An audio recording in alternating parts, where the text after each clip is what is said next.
Saludos amigas, amigos. Ustedes sintonizan Acento TV y este es su espacio de entrevistas y comentarios a partir de ahora. Recuerden ustedes que nos están sintonizando en el canal 38 de Claro TV, en los canales 39 y 439 de Altiz y en el canal 41 de Star Cable en Santiago de los Caballeros. También nos pueden sintonizar a través de las páginas acentotv.do y acento.com.do y a través de todas nuestras redes. En esta oportunidad, a partir de ahora, vamos a hablar de economía y de la situación de la economía actual y proyecciones de asuntos que son importantes y que están pendientes. Tenemos como invitado al ingeniero Leonel Castellanos Duarte, presidente de la Asociación de de la Asociación de Empresas e Industrias Herrera, la antigua Asociación de Empresas Industriales, ahora se llama Herrera. Vamos a conversar con el ingeniero Leonel Castellanos Duarte sobre estos temas y otros. Vamos primero a una breve pausa.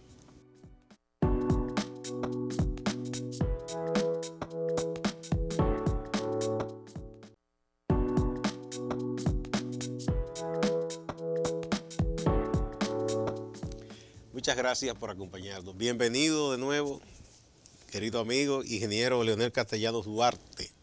Gracias, muchas gracias. Me siento muy contento, Gustavo, de estar aquí nuevamente contigo. Bien, vamos a ver entonces, hay cosas en nuestra economía que deben ser tocadas y los empresarios tienen una parte importante en la economía.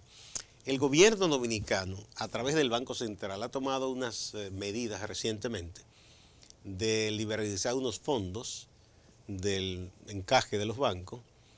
Parece que la gente estaba ávida de eso porque me enteré, inclusive personalmente hice una diligencia en un banco y me dijeron que la gente estaba tan esperando que hubo que inscribirse en una lista y que rápidamente volaron esos fondos a diversos financiamientos. ¿Cómo ven ustedes esa medida?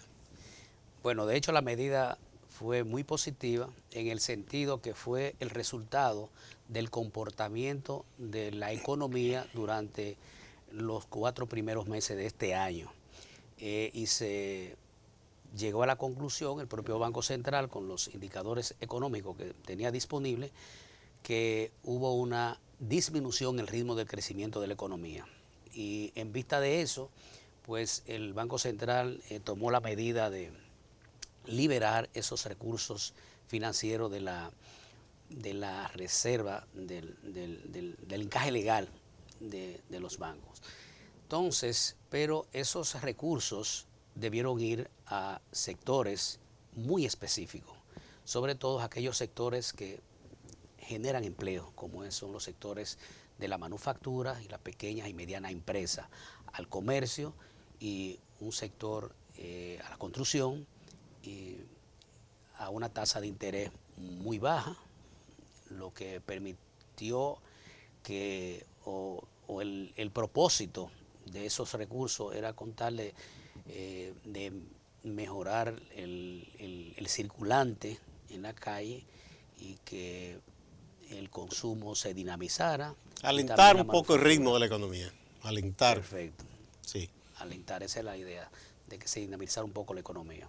Pero los resultados, hemos visto que hasta la fecha los resultados no han sido lo esperado. Claro, debemos ser justos, que es muy poco tiempo para que se vean los resultados, pero sí el tema que está ahora mismo en la palestra pública con la situación del Congreso, el tema político de los partidos políticos, eso sin lugar a duda ha creado un retraso en la toma de decisiones de las empresas y definitivamente ha afectado un poco. ¿Tú piensas entonces que por esa situación de expectativa, vamos a llamarla así, quizás quienes optaron por buscar esos financiamientos todavía no los han usado como esperaban, o los bancos quizás han tardado, aunque tengan aprobado algunos proyectos,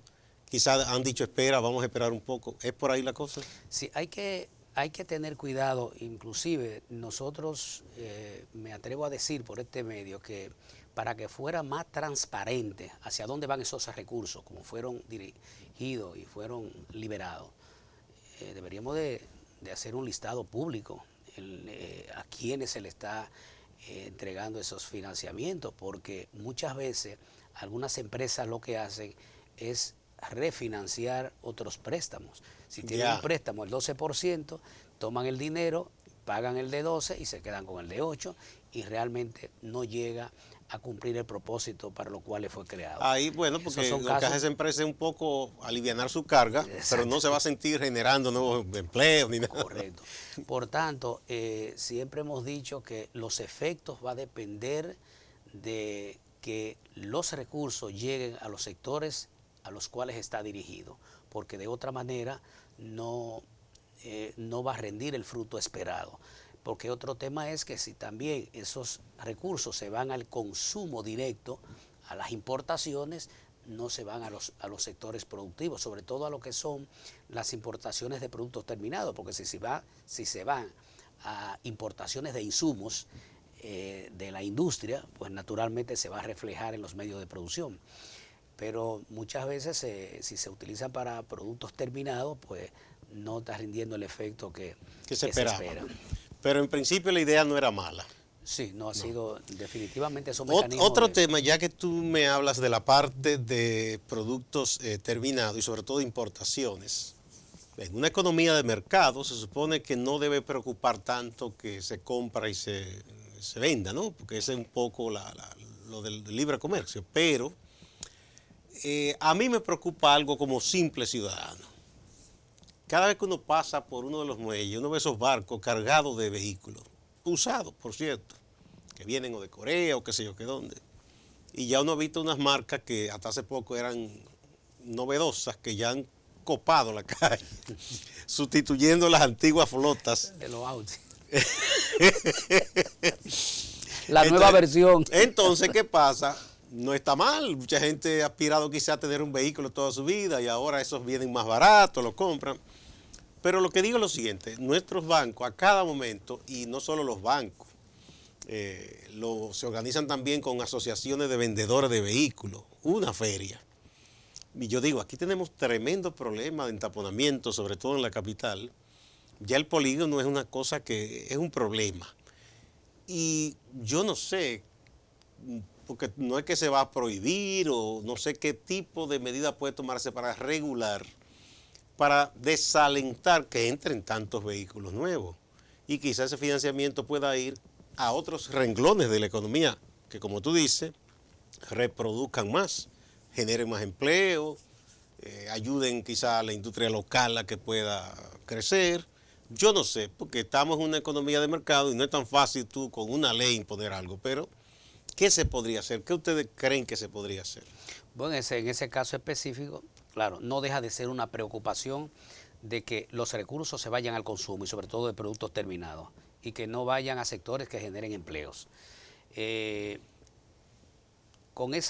Para regular la importación de ese tipo de productos específicos, como en los vehículos, porque este tránsito hay que controlarlo de una manera u otra y buscar los mecanismos para evitar que se limite la cantidad de vehículos que se importan. Ahora, como estamos en un libre mercado, tampoco podemos prohibir el negocio a nadie, pero sí yo creo que hay que buscar mecanismos que regulen la importación de vehículos hasta cierto año. Eso ya se hizo. Pero creo que siguen, creo que 5 años, algo sí, así. Han dado, entonces, siempre hay un rejuego. Bueno, pues bajémoslo a 2, a 3, algo así. Sería una forma inclusive de penalizar, quizás, y así el gobierno de paso busca más recursos y desalienta que la gente no tenga tantos vehículos. Porque a veces, por la situación nuestra de transporte, es raro en la casa que no hayan 2 vehículos. Así es. Estamos hablando de clase media hacia arriba. Y yo no solo lo digo por lo que eso incide en la economía, de que quizás se está usando el dinero en un producto, como tú señalas, una vez que se compró y ya no impacta tanto la economía, sino porque estamos contaminando mucho y perdiendo horas personas en esos tapones. En eso, bueno, entramos en otro tema que se llama la regularización del transporte, que sí yo creo que es una necesidad de del país, sobre todo aquí en el Gran Santo Domingo, donde tenemos las grandes dificultades con el transporte. Y ya en otras ciudades, el mismo Santiago, ya Santiago San Francisco es un de problema Macorís, también. Sí. ya se está viendo en horas pico que el tránsito se pone insoportable. Yo creo que los organismos del Estado que tienen bajo su responsabilidad la organización del transporte no deben de descuidar este tema, porque seguimos importando más vehículos y no hacemos nada o hacemos muy poco con el tema de normalizar el transporte público. Regular, ¿verdad? Y regularlo. Bien, eso nos lleva a otra parte también, que yo sé que es uno de los asuntos importantes para el sector empresarial. Nosotros hemos suscrito varios acuerdos comerciales internacionales. Tenemos de Centroamérica, tenemos uno con la Unión Europea, que no es que ha andado tan productivo todavía. Y en el de Centroamérica, el asunto es que no es solo con Centroamérica, que son economías más o menos pares. Ahí está el gigante, sí. Está Estados Unidos, y no nos ha ido tan bien. Así es. ¿Qué se puede hacer con ese y con otros tratados para nosotros buscar mercados en los cuales podamos efectivamente enviar nuestra producción y generar más divisas? Sí, bueno, ya sabemos que este año fue declarado año de la exportación, y lo que significa que el país debe de orientarse mediante su política de comercio exterior, ampliar sus mercados, y para eso necesitamos consolidar nuestra producción. Desafortunadamente, los acuerdos que hasta ahora ha llevado el país, como es el de ERECAFTA con Centroamérica, Estados Unidos, la Unión Europea, pero el tema con Centroamérica, que son economías muy similares a la nuestra, estamos con un déficit comercial frente a ellos. No hemos sido capaces de prepararnos con la economía que más crece de la región, algo paradójico. Sin embargo, estamos en desventaja con un déficit comercial en nuestro intercambio con la región. Pero al margen de esa situación, nosotros no dejamos de creer en los acuerdos. Yo creo que el país debe de aprovechar las ventajas que ofrecen esos mercados. Lo que sucede es que nosotros primero no nos hemos preparado como país, y lo más importante es que en su momento no supimos negociar como debimos haberlo hecho en su momento. Los acuerdos de por sí no son malos, amplían nuestros mercados y nuestro mercado de consumidores, pero en su momento no supimos negociar debidamente y protegernos. Si hacemos un poco de historia, en el año 1995, cuando se consolidó la Organización Mundial del Comercio, la OMC, en ese momento nosotros no fuimos capaces, Latinoamérica, de negociar lo que fueron el tema de los subsidios de los países. Creo que venía un poco antes, Leonel, porque a finales de los 80 se llegó al acuerdo aquel del GATT, ¿tú recuerdas? Sí. Finales de los 80. Creo que fue en los 90. El GATT fue en los 80. El 80. Finales, casi 89, 90 por ahí. Sí, cuando estaban las reformas estructurales. Eso era, aquí venía cada rato un técnico que creo que era griego, Constantino Baiso, que contrató el gobierno, y el BI venía y decía. Bueno, pues a partir de ahí, nosotros comenzamos con el tema de la negociación, después vino el tema del acuerdo del ERECAFTA, ahora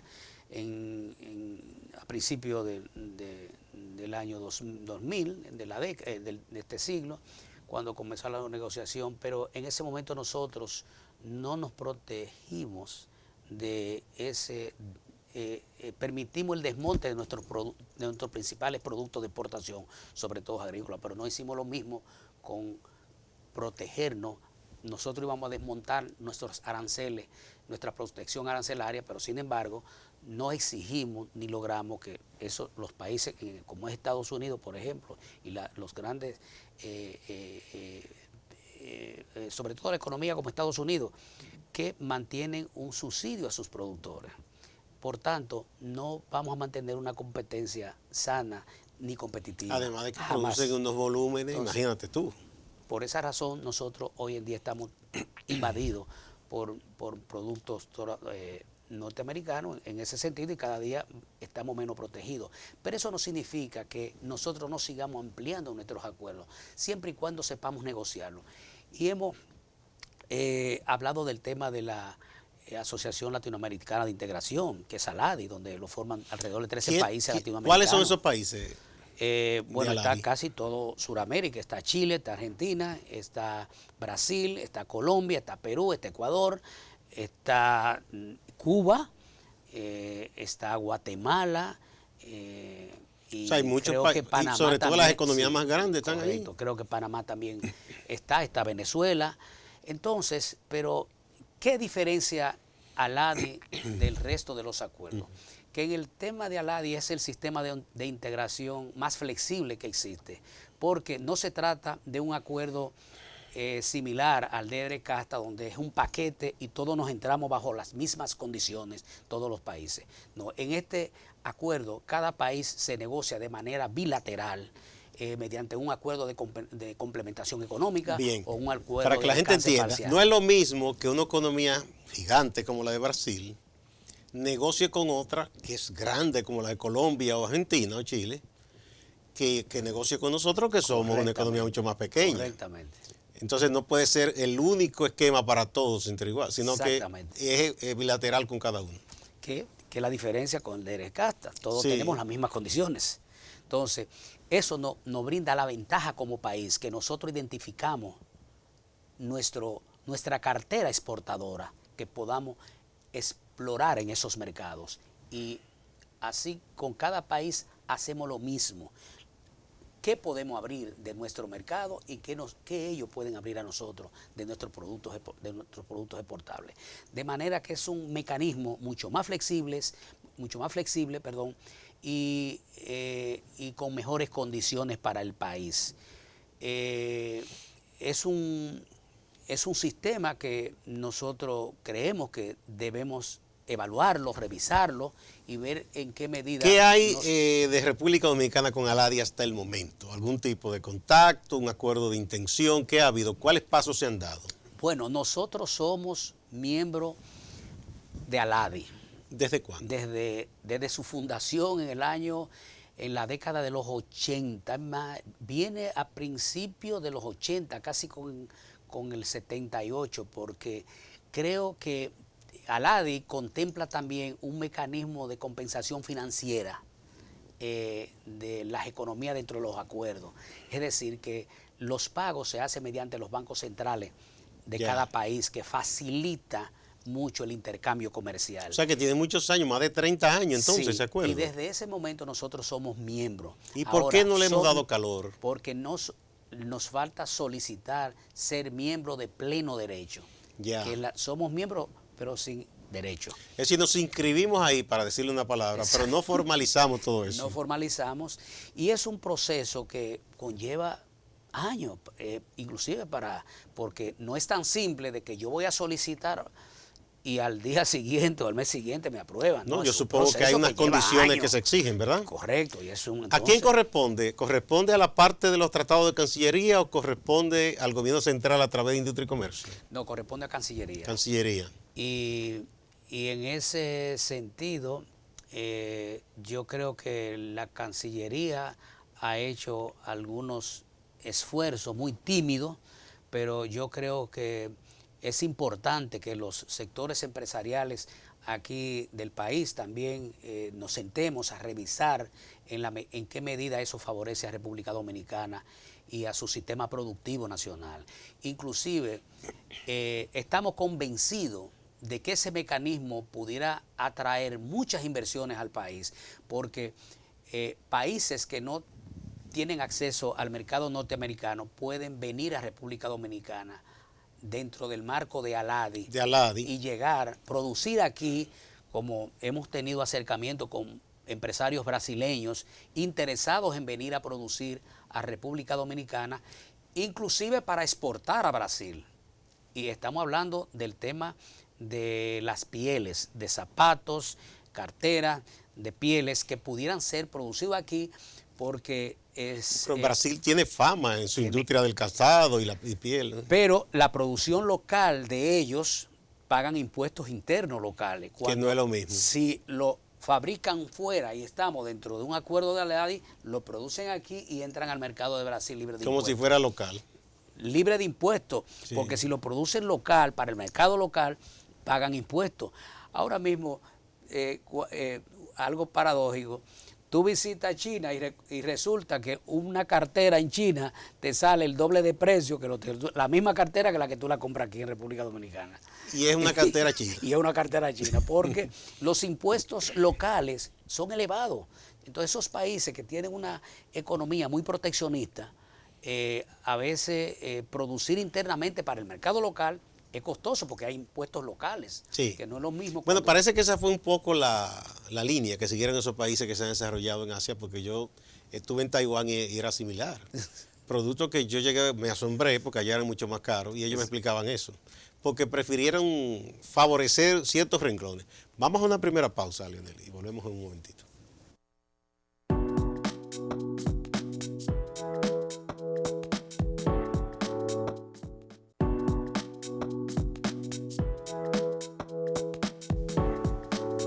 Muchas gracias por continuar en A Partir de Ahora. Estamos conversando con el presidente de la Asociación de Empresas e Industrias Herrera, el ingeniero Leonel Castellanos Duarte, a propósito de las oportunidades que tiene la economía dominicana con un tipo de acuerdo que somos miembros en principio, ALADI, un acuerdo de comercio e intercambio que reúne las principales economías de América Latina, pero que no hemos dado los siguientes pasos para aprovechar esa oportunidad. Y la Asociación de Empresas e Industrias Herrera piensa que eso es muy importante y ha comenzado a mover diligencias para que el país se integre de pleno derecho. Entonces, ¿cómo van las cosas? Continúa, tú dices que ustedes van a tratar de darle calor, van a celebrar algún tipo de evento aquí. Sí, bueno, estamos tratando de invitar a un representante de ALADI para que venga al país y que los sectores empresariales de República Dominicana, pues nosotros podamos sentarnos en una mesa de trabajo y discutir y compartir cuáles son las ventajas y los beneficios que eso representa para la República Dominicana. Ese mercado, aquí hay empresas que, por ejemplo, exportan dominicanas, industrias dominicanas que exportan a Colombia. Sin embargo, cuando entran con un arancel de un 20%. Sin embargo, competimos con un 20%. Pese a eso. Pese a eso. Supón que entremos dentro de ALADI, ese 20% se le elimina de arancel a ellos. Probablemente esa industria dominicana podría triplicar sus exportaciones, para citar un caso. El mercado del ron en Brasil, otro ejemplo, que está dominado el ron, el cigarro, que en este momento está dominado totalmente, los 90% por Cuba. El cigarro cubano controla totalmente el mercado de 210 millones de Quizá pudiera cambiar porque este presidente brasileño no es muy amigo del gobierno cubano. Sí, pero al margen de eso, es que están en ALADI.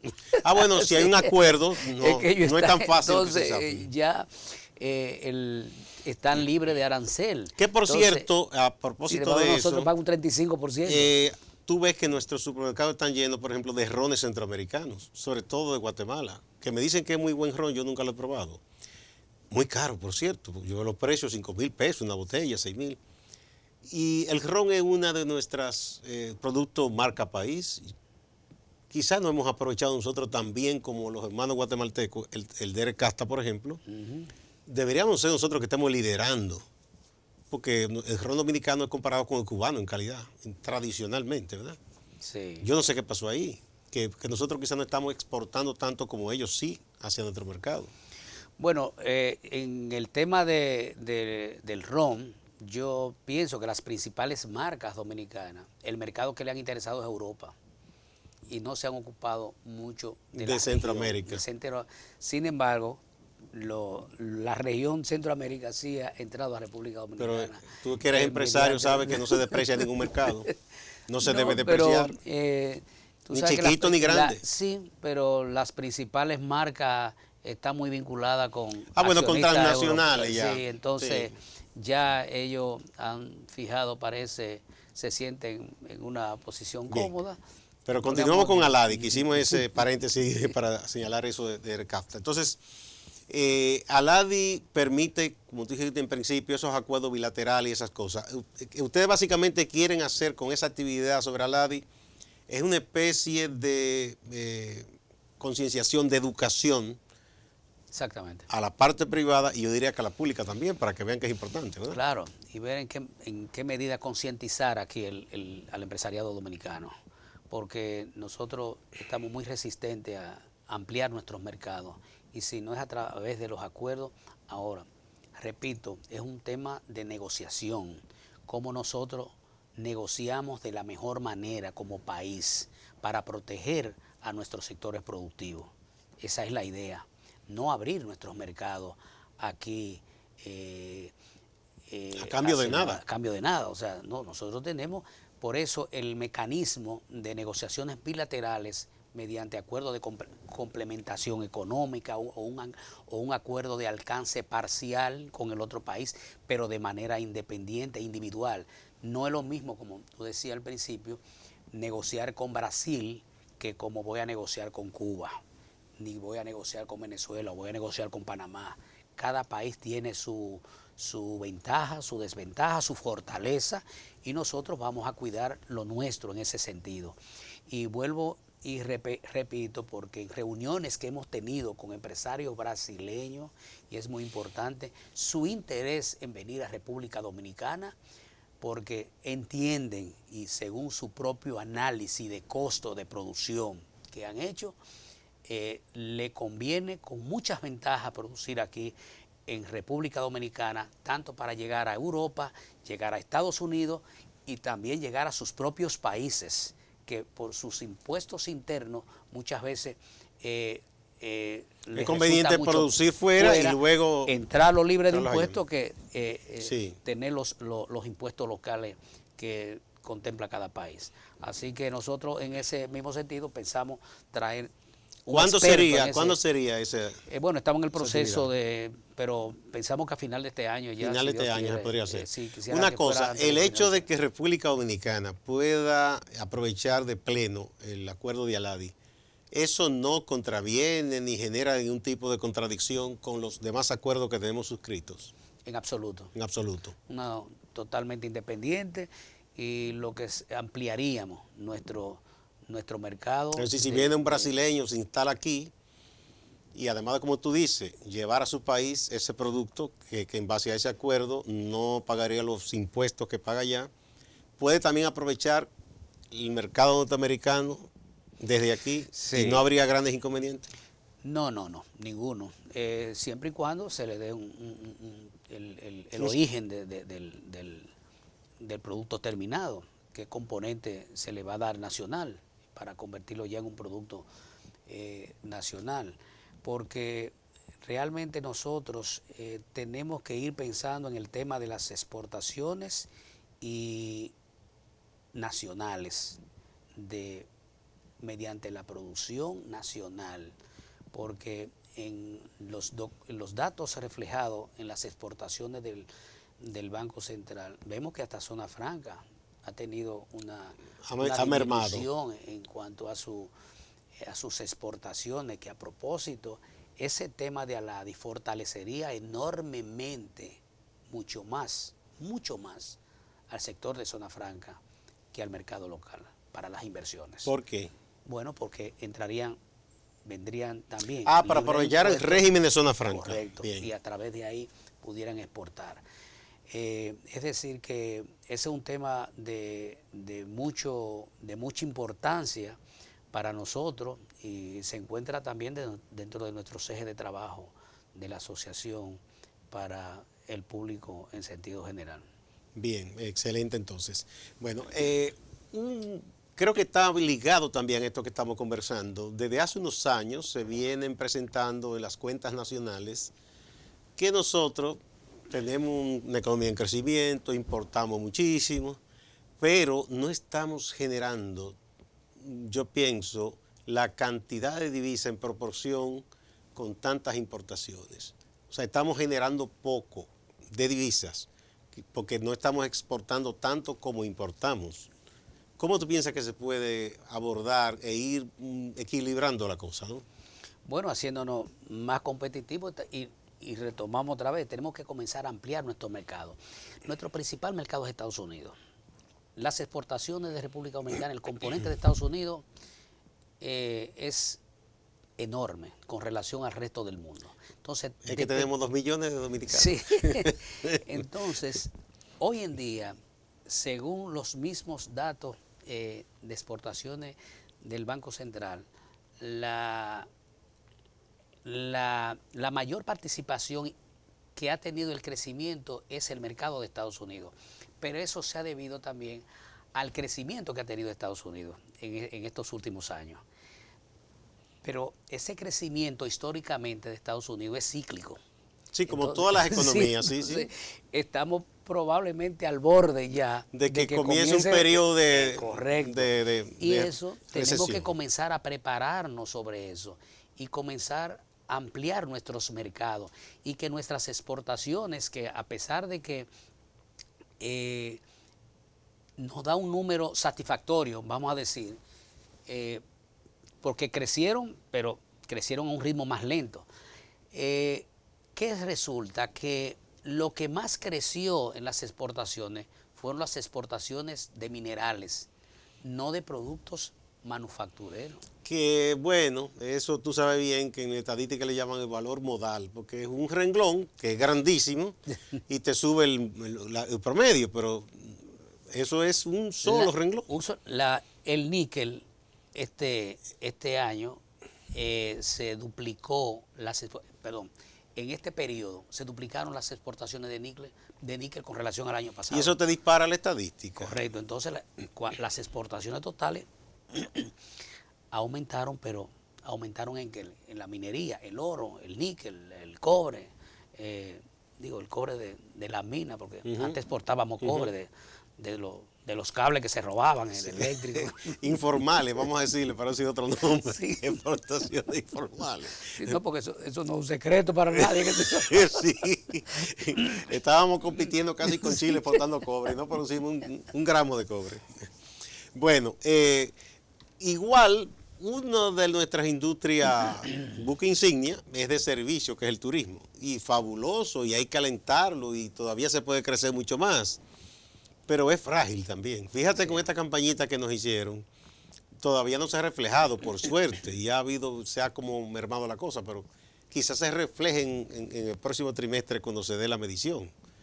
O sea, porque es frágil, porque depende de tantos factores que no son nuestros, que es un problema. O sea, yo entiendo la preocupación de ustedes, de que tengamos una producción nacional exportable, porque eso es más firme. No va a depender de que venga persona, que es muy buen, que se combine una cosa con la otra, ni va a depender de que crezca nada más la economía norteamericana.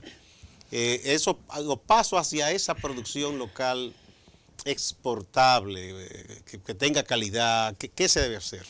Mira, ese sector, el sector de turismo, tú acabas de mencionar, yo creo que es un sector que debemos de cuidar porque es uno de los de la columna vertebral de la economía de la República. Es la columna vertebral. Depende de muchas cosas de ahí. Entonces, nuestra producción local debemos encadenarla con el consumo del turismo. Pero,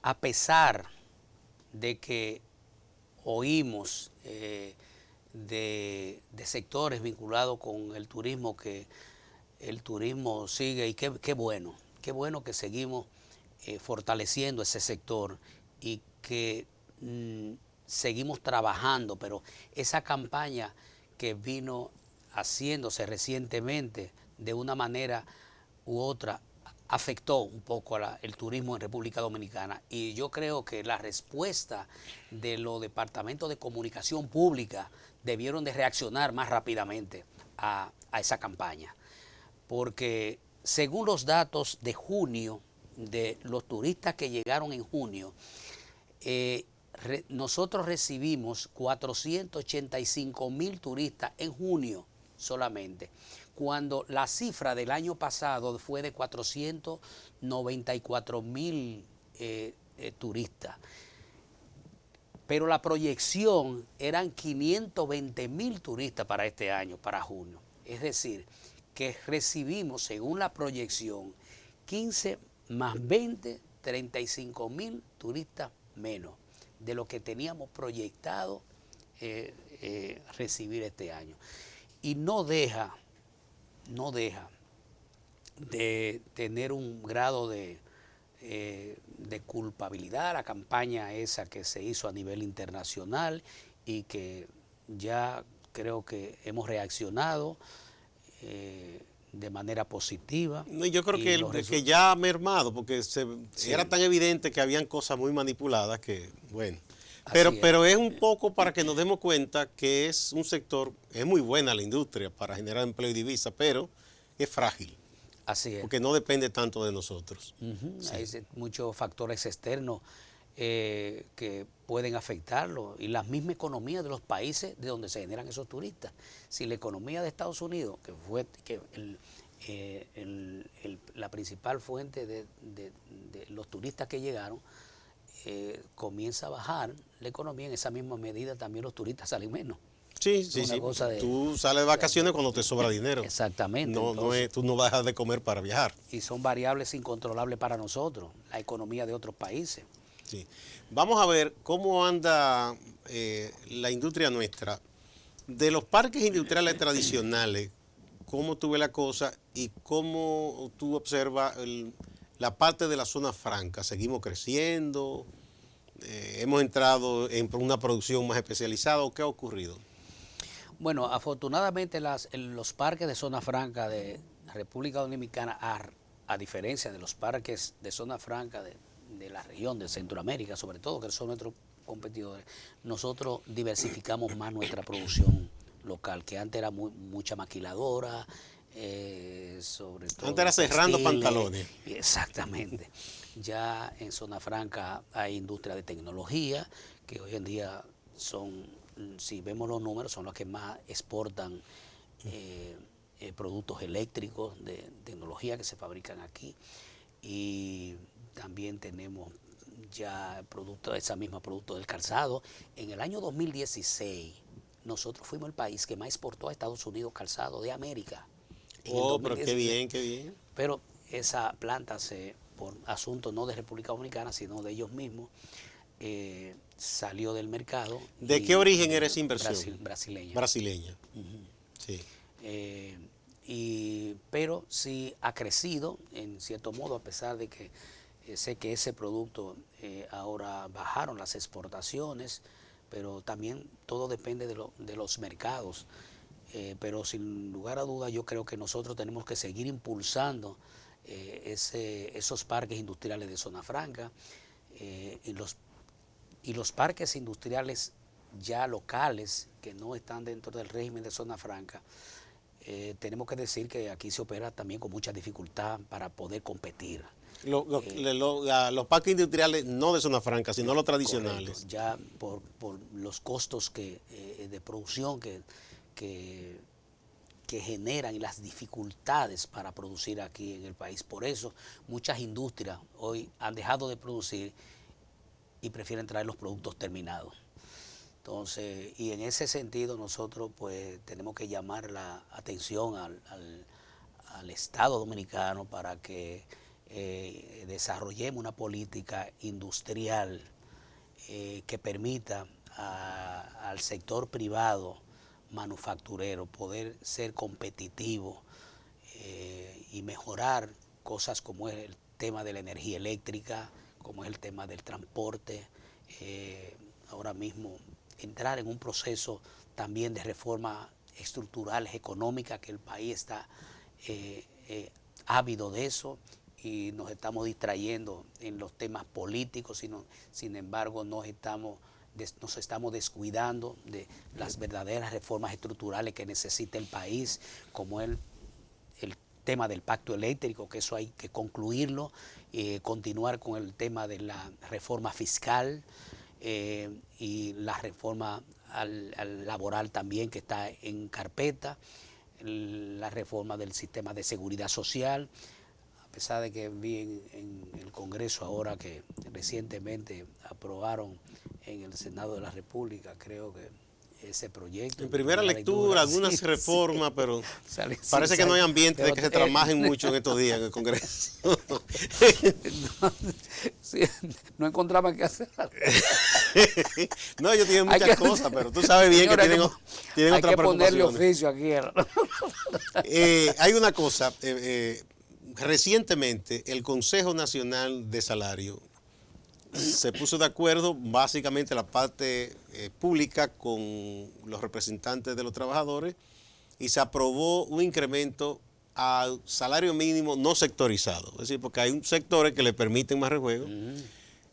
Bueno, algunas entidades lo apoyaron, otros dijeron que estaban en contra, otros que sí. Bueno, finalmente vi que los grandes gremios empresariales dijeron sí, no estamos contentos, pero lo aceptamos. ¿Cuál es la posición de ustedes? Bueno, la posición de nosotros, que siempre la hemos mantenido desde un principio, y es el tema de que se cumpla con la ley de la reclasificación de las empresas. Vamos a recordar en qué consiste esa reclasificación. Esa reclasificación que fue, que está contemplada en la ley del 187 del año 1917, donde se establece una clasificación. No 1917, 2017. Perdón. Nos fuimos a la Primera Guerra Mundial. 2017. Entonces, hemos fijado la posición conjuntamente con demás sectores de que conjuntamente con la discusión del tema salarial se incluyera la clasificación de las empresas, porque eso lo que permite es salvar a las micros y las pequeñas empresas. Y ha habido una confusión en ese sentido, porque he oído algunos representantes de la clase laboral diciendo que la clase empresarial atenta contra los trabajadores, y no es así.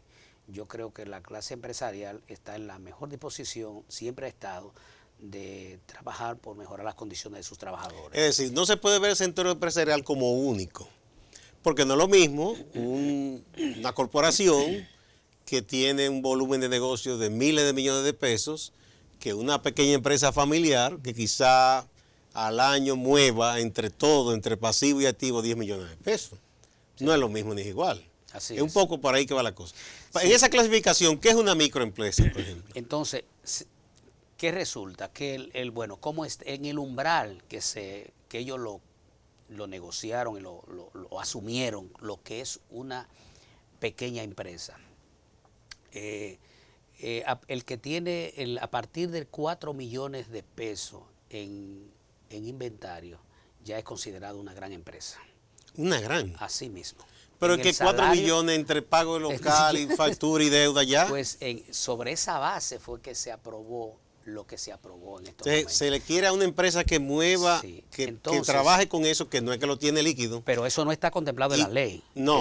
Eso ha venido arrastrándose por varios años, y la discusión con la clase laboral ha sido esa precisamente, que se aplique la ley como está la clasificación empresarial en la ley. Vamos a poner un puntito ahí, porque me están pidiendo la seña. Cuando volvamos, para que expliquemos más en detalle eso, porque es importante que la gente lo entienda. Perfecto. Vamos a la pausa.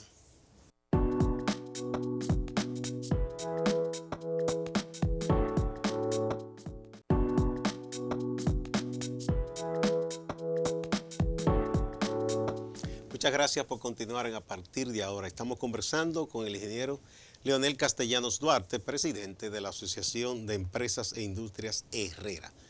Esto es importante que la gente lo entienda. ¿Qué es eso que contempla la ley que habla de la clasificación o reclasificación de las empresas? Porque no es lo mismo un pequeño negocio familiar que una gran corporación. Y por lo tanto no es justo que se quiera medir con el mismo rasero a ambos negocios. Entonces, vamos a ver cómo es que según la ley se deben reclasificar las empresas. Según la ley, las empresas se van a reclasificar conforme a la cantidad de empleados que tienen y la cantidad de ventas que generen por el año. Entonces, las escalas están... Ventas brutas. Sí, ventas brutas, correcto. Entonces, están hasta 10 o 15 al año de la microempresa. 10 o 15 millones. Sí, millones al año. La segunda hasta 50 millones. Hasta 50 millones son la pequeña. Y hasta 100 millones la mediana. Y después de 200 millones las grandes al año. Entonces, sobre esa base es que debe de ajustarse los salarios y que se clasifiquen. Porque en el concepto de ahora, como te mencioné al principio, con 4 millones de pesos en inventario ya está clasificado como una gran empresa. Entonces, así no. Entonces, el problema del aumento salarial no es un problema para las grandes. Ninguna tiene problema con eso. Ni las grandes ni las medianas. El problema son las pequeñas.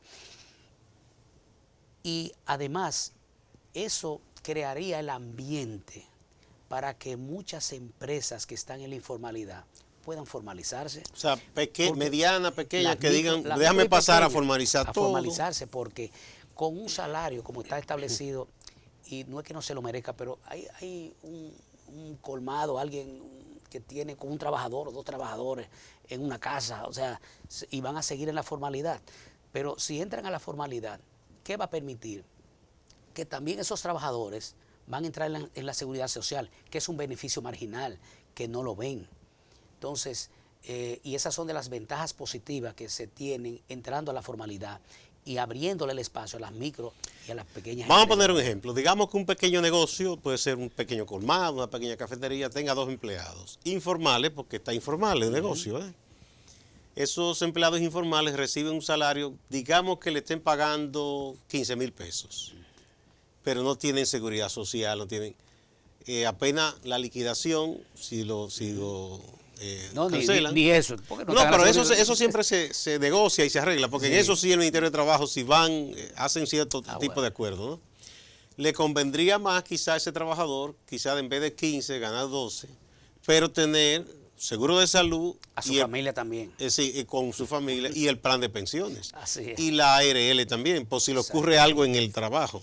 Exactamente. Entonces, esa parte con pequeño negocio que se debe un poco de ajustar la cosa. Porque los grandes, como tú dices, no tienen inconveniente. No tienen ningún inconveniente. Entonces, eso es lo que ustedes reclaman, que se aplique la ley. Que se aplique la ley. Eso es donde la ley... Pero gracias a Dios que en estos momentos ya se está iniciando un diálogo nuevamente en el Comité Nacional de Salario para que ya en el plazo establecido de los 60 días se pueda ya reclasificar las empresas mediante una resolución que tiene que ser emitida del Ministerio de Trabajo.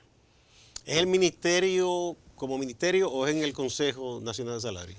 No, el Ministerio de Trabajo tiene que emitir una resolución administrativa. Sí, porque desde el Ministerio de Industria y Comercio, que es donde se elabora y se define la clasificación. Porque ahí que están registradas las empresas, ¿verdad?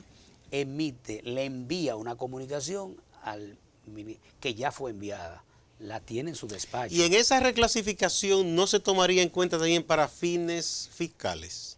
También.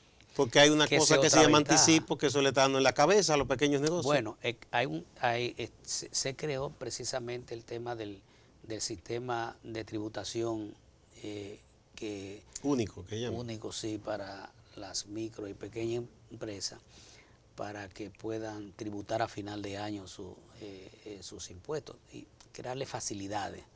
Y aunque todavía no se ha creado el reglamento definitivo de eso, pero sí está en proceso.